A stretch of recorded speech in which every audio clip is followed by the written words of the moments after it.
Sir Shiv जी की photo नहीं दिखा सकते सर? एक मिनट माननीय सदस्य, सर मना है या नहीं? कोई भी चित्र को दिखाने के तो शिव जी का चित्र इस साधन इस हाउस में दिखाना मना है। यहाँ पे दूसरी चीजों के चित्र दिखाए जा सकते हैं मगर शिव जी का चित्र नहीं दिखा जा सकता। पूरे हिंदू समाज को हिंसक कहना ये गंभीर विषय है।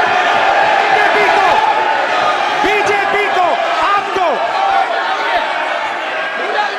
नहीं, नरेंद्र मोदी जी पूरा हिंदू समाज नहीं है, बीजेपी पूरा हिंदू समाज नहीं है, आरएसएस पूरा हिंदू समाज नहीं है। वो लगातार आपकी तरफ पीट करके खड़े हैं, नियमों के खिलाफ है, जो उनको शोभा नहीं देता। इन्होंने पूरे विपक्ष के सदस्यों पे नहीं बल्कि इससे बाहर जाकर पूरे एक हिंदू समाज के ऊपर एलिगेशन लगाया है। इनकी बोनाफाइड गलत है, इनके खड़े होने का तरीका गलत है। माननीय अध्यक्ष जी, शोर शराबा कर इतने बड़े वाकया को छिपाया नहीं जा सकता। विपक्ष के नेताजी ने कैटेगोरिकली कहा है कि जो अपने आप को हिंदू कहते हैं वो हिंसा करते हैं।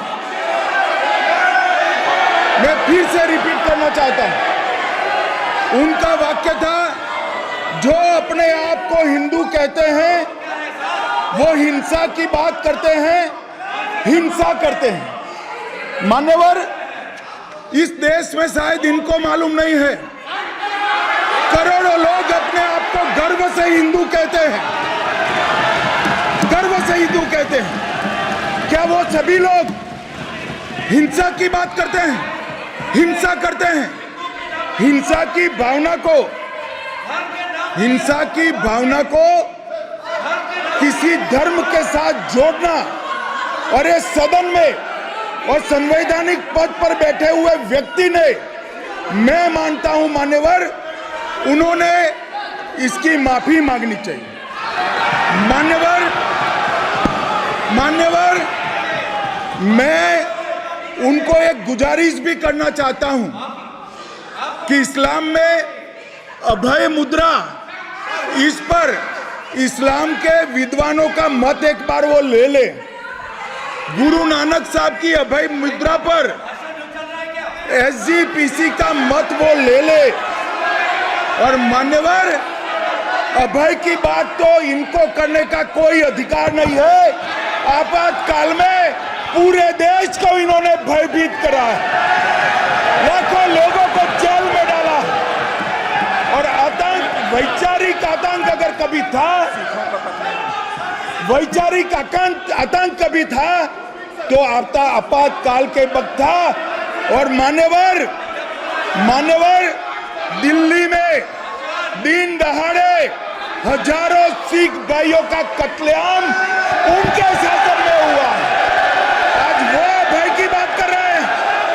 मान्यवर, मेरा आपसे आग्रह है कि श्री राहुल गांधी, नेता प्रतिपक्ष, पहला भाषण होने के बावजूद माफी मांगनी चाहिए, न केवल सदन, पूरे देश की माफी मांगनी चाहिए।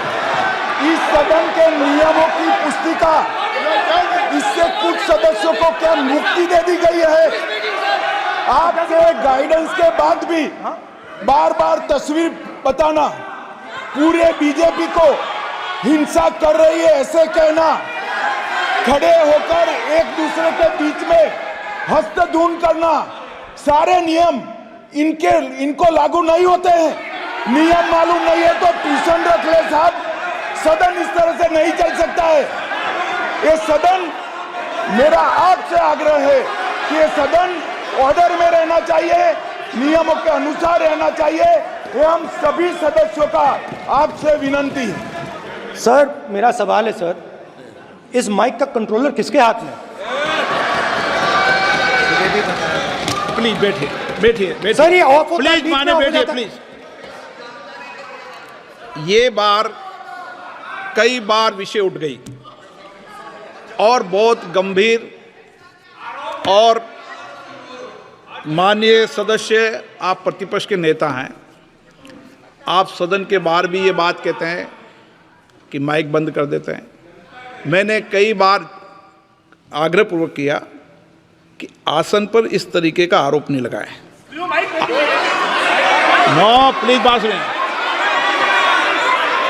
आसन पर सभी दल के प्लीज, आसन पर सभी दल के लोग बैठते हैं और सभी दल के लोग सभापति तालिका पे हैं और सब जानते हैं कि एक व्यवस्था होती है, जिस भी माननीय सदस्यों को आग्रह किया जाता है बोलने का वो बोला जाता है और जिसको आग्रह नहीं किया जाता उसका माइक चालू नहीं होता। आप बोलने के लिए खड़े, आपका माइक कभी बंद नहीं हुआ, कभी बंद नहीं हुआ। आप अगर आसन में जो भी विराज रहे हैं वो अगर आपका नाम नहीं पुकारते हैं तब माइक चालू नहीं होता।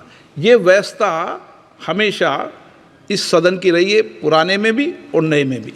कभी आसन पे व्यक्ति पर माइक का कंट्रोल नहीं होता। दूसरा, माननीय प्रतिपक्ष के आप नेता हैं और आपसे ये अपेक्षा की जाती है कि आप लोकसभा की प्रक्रिया काल संचार नियम का पालन करें, संविधान की जो व्यवस्थाएं दे रखी है उसकी पालन करें और सदन में बोलते समय किसी भी धर्म को के ऊपर ऐसा आक्षेप नहीं करें जिससे पूरे देश के अंदर विषय पैदा हो।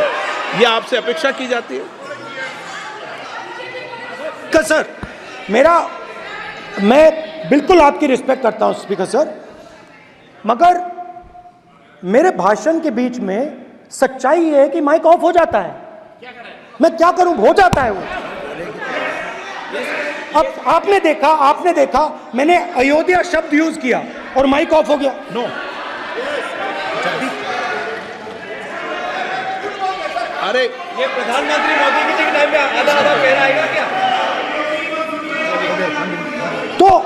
तो अयोध्या ने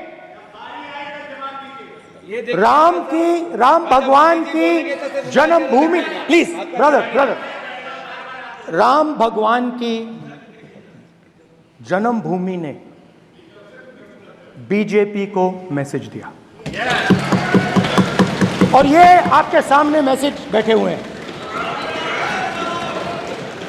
मैंने इनसे पूछा, कल कॉफी पी, इनसे मैंने पूछा कि बताइए ये हुआ क्या। बीजेपी ने राम मंदिर का इनॉग्रेशन किया, बोलने दीजिए, राम मंदिर का इनॉग्रेशन किया। अरे भाई आप हार गए, उसको तो सहन करिए। नाम बोलने की कोई जरूरत नहीं है, मैं भाषण दे रहा हूं, आप नहीं दे रहे हो। मुझे बोलना है जो बोलना है, मुझे नाम लेने की कोई जरूरत नहीं। मुझे जो बोलना है मैं बोलूंगा। तो अयोध्या ने मैसेज दिया और मैंने इनसे पूछा कि हुआ क्या, और इनका जवाब आया। मैंने उनसे पूछा कि आपको कब पता लगा कि आप अयोध्या में जीत रहे हो, और आपने कहा पहले दिन से मुझे पता था। सही बात। और मैंने कहा ये क्या हुआ। उन्होंने कहा राहुल जी, अयोध्या में एयरपोर्ट बना, अयोध्या की जनता से जमीन छीनी गई और आज तक उन्हें मुआवजा नहीं मिला है। उन्होंने कहा, सही बात, उन्होंने कहा कि अयोध्या में जो भी छोटे छोटे दुकानदार थे, जो भी छोटी छोटी बिल्डिंग्स थी, उन सारों को तोड़कर गिरा दिया गया और उन लोगों को सड़क पर कर दिया गया।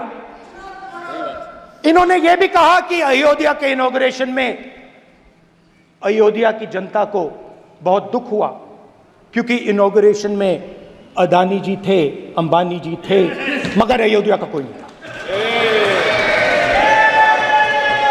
और ये कारण था।